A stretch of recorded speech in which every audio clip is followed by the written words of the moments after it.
This is Morris Man, and thank you for coming to my channel. Today I'm going to do another video that's totally unmusic related. And this one is geared towards the children and parents of kids.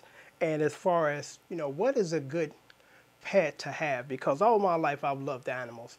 And people have always asked me if money was not an issue, what would you want to do with your life? And hands down would have been a veterinarian, taking care of animals, Any animal you can think of, I've had throughout my life. I've had dogs, cats, squirrels, turtles, frogs, lizards, you name it, I've had it. And as I got older, I started to realize, I still want to have a pet, but it got to the point where certain pets just became kind of a bigger task, a chore to maintain. Because the last animals I had was I hope you don't bite my finger.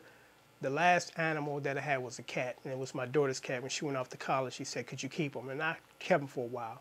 And I realized at that point that, cats require a great deal of attention.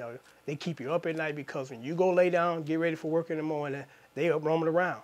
And if you don't close your bedroom door, they be in your bed, bothering you trying to get food. So I decided that, at this stage of my life, a cat or a dog would really not be my first choice because high maintenance, they tend to tear up your house. You got to keep the litter box clean. You got to walk the dogs. So I asked myself, I said, what kind of animal can I have that's very low maintenance? And another thing about cats and dogs is, you got to be careful because they can bite you, scratch you, and, send you to the hospital. So I said, what kind of animal can I, acquire that requires less, work? So I had my mind set on a rabbit, and I was preparing my wife. I said, any day now the rabbit's coming. She's like, yeah, right. And I was serious. But eventually, when I went to the pet shop, they didn't have any rabbits. So they sold me on the guinea pig, the big version or the big cousin of the hamster. And I had hamsters as a kid. So I decided to take two of them home because they said it's best to take two of them to keep each other company. They need the attention, or should I say the companionship. So I bought them, and they was only like $38 a piece. So I said, okay. And then they told me that they lived for like almost 4 years. I'm like, well, that's not bad investment of my money, $40, 4 years. So that's like $10 a year. And if you really take good care of them, they might last and live longer. So I took them home, and I've had them since, I guess, November. And they're very low maintenance. As far as, with the cats, you got to spend the cat litter, the food, take them to the vet at least once a year. And they said, you really don't have to take these animals to the vet if you just take care of them.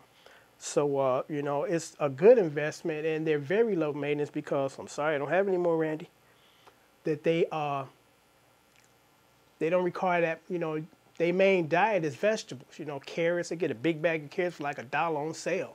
And that lasts like 4 days. And then they eat hay. And also you should give them a slice of orange at least once a week because their bodies do not produce vitamin C. And they're very docile creatures. I mean, they don't bite you. They don't scratch you. They're not hostile.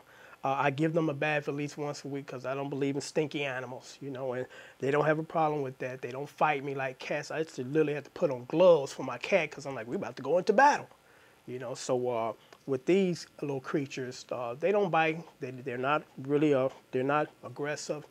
The diet again is vegetables. Sorry, my PC went to sleep. Vegetables, lettuce, carrots, cucumbers, hay. They also eat these little fiber pellets that you can buy for about $10. It's like maybe a 2-3 month supply for their fiber diet. And what's interesting about guinea pigs, like with rabbits, is rabbits don't drink water. They get their source of fluids or liquid from vegetables, from lettuce. And it's the same thing with them because they drink a little water because you can get the little water bottle to put in their cage. And when I first bought them, they were getting the water out the bottle. But then when I bumped up their lettuce and carrot intake, because at first when I gave them carrots, they wasn't liking it. A week later, they was loving it.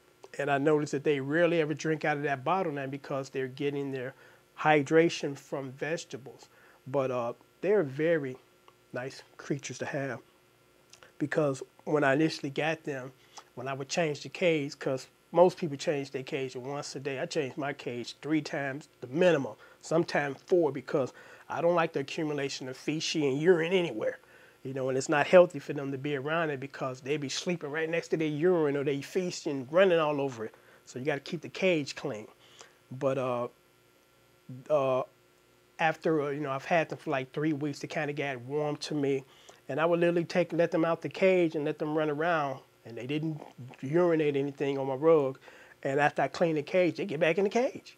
You know, so it's just, you know, it's interesting. These little creatures are just so easy to maintain because, again, the food, as far as the amount or cost of it, is very minimal because a bag of lettuce, you know, bag of carrots, cucumbers, hay, which I get offline for like $10, a big old bag full of it. And that cost me $10 free shipping, and that lasts them like 3 months. So I got 2 females because I don't want any babies. But as you can see, I call her Little Randy. She's actually a female. And Little Randy is very quiet. She's the quiet one. I've showed you Rufus before in my Valentine's video.